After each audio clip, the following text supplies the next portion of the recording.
Guys পিকেতে যখন আমি একটা এনিমিকে ডাউন করি আর তখনই আমি সবচেয়ে বড় ভুল করি, কারণ তার ফুল স্কোয়াড আমাকে পিছন থেকে ফুল ড্যামেজ দিয়ে দেয়। আর এখানে আমি পুরো বাজেভাবে ফেসে গেছিলাম। তারপর তারা আমার উপর রাজ দিয়ে বসে, আর এখানে আমি অনেক কষ্টে বেঁচেছিলাম।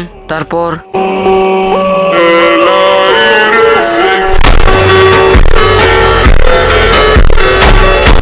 আর এখানে আমি একটা প্লেয়ারকে স্কার দিয়ে হেডশট ডাউন করে ফেলি। তারপর আমি তাদের উপর সরাসরি রাশ করে দিই। তারপর তাদের আরেকটা টিমমেটকে ডাউন করে ফেলি। আর এখানে আমি পরপর এক স্কোয়াডের দুইটা প্লেয়ারকে ডাউন করে ফেলি। তারপর তাদের 3 নম্বর প্লেয়ারটা ভয়ে মাথায় বার করতেছিল না। একটু পরে যখন আমাকে ফায়ার করতে যায় আর তখন তাকে স্কার দিয়ে হেডশট দিয়ে ডাউন করে ফেলি। তারপর এখানে যখন তাদের লুট বক্স আমি লুট করতেছিলাম, তাদের আরেকটা টিমমেট রিভেঞ্জ নিতে চলে আসে, তখন তাকে স্কার দিয়ে হেডশট দিয়ে ডাউন করে ফেলি। তারপর তাকে মেরে যখন আমি মেলে যাই, তখন দেখো আমার সাথে কি হয়। আর গাইস ভিডিওটা ভালো লাগে চ্যানেলটাকে সাবস্ক্রাইব করে দিও।